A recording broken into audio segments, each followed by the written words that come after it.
नमस्कार, मैं हूं Amod Srivastava. Amazing thought, amazing message, amazing information की दिशा में आज एक कदम और आगे।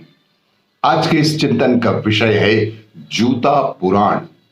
आपको यह मेरा वीडियो अच्छा लगी तो लाइक करें, शेयर करें और लाल बटन दबाकर सब्सक्राइब अवश्य करें। साथ ही बेल आइकन दबाना बिल्कुल ना भूलें।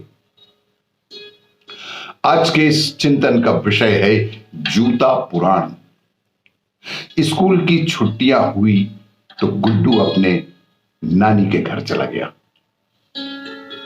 एक दिन उसने देखा कि नाना जी अपने पैर की मरहम पट्टी कर रहे हैं। गुड्डू ने उत्सुकतावश पूछा कि दादाजी ये आप क्या कर रहे हैं। वो बोले कि जूते ने काट लिया है। गुड्डू हैरान सा रह गया। उसे आश्चर्य हुआ कि तो जूता काटता भी है। अगली छुट्टियों में फिर वह मामा के घर गए तो उन्हें जूते में तेल लगाते पाया। फिर उसने मामा से पूछ ही लिया कि इसे क्या हुआ। मामा बोले ये चूं चूं करता है इसलिए इसमें तेल लगा रहा हूं। गुड्डू ने कहा कि कमाल है, जूता बोलता भी है। फिर अगली छुट्टियों में चाचा के घर गया तो उन्हें कहते सुना कि फला ने तो जूतों से ही यारी कर ली है। ओह, तो जूते दोस्ती भी करते हैं। उससे अगली छुट्टियों में बुआ जी के यहां गए तो फूफा जी किसी के बारे में कह रहे थे कि वह तो जूते खाए बिना मानेगा ही नहीं। अरे वाह, गुड्डू को आश्चर्य हुआ कि जूते खाए भी जाते हैं, यानी जूते भूख मिटाने का भी काम करते हैं। फिर अगली होली में देखा कि एक आदमी को गधे पर बैठाया गया है और उसके गले में जूते पड़े हैं और लोग नाच गा रहे हैं। ये देख गुड्डू ने अपने पापा से पूछा कि ये क्या हो रहा है। उसके पापा बोले कि इस आदमी को इस साल का मूर्खाधिराज चुना गया है और इसके गले में जूतों का हार पहनाकर सम्मानित किया गया है। कमाल है, जूते सम्मान भी प्रदान करने के काम आते हैं। जब गुड्डू थोड़ा और बड़ा हुआ तो उसे फुटबॉल मैच देखने का चस्का लग गया। तो पता चला कि सबसे अधिक गोल स्कोर करने वाले खिलाड़ी को गोल्डन बूट इनाम में दिया जाता है। वाह, जूते पुरस्कार में सोने का जूता भी दिया जाता है।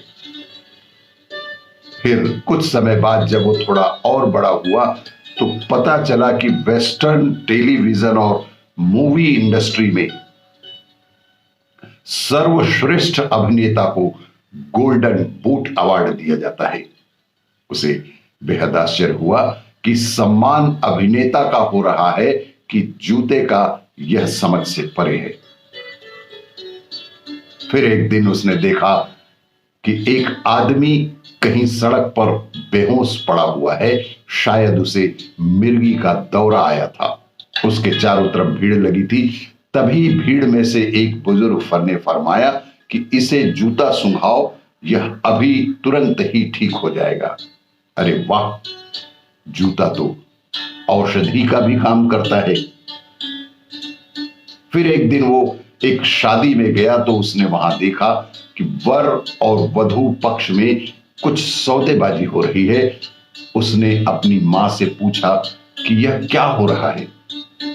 उसकी मां ने गुड्डू को बताया कि बेटा, दूल्हे की सालियों ने दूल्हे के जूते चुरा लिए हैं और अब उन्हें वापस करने के लिए उनसे रुपयों की मांग की जा रही है।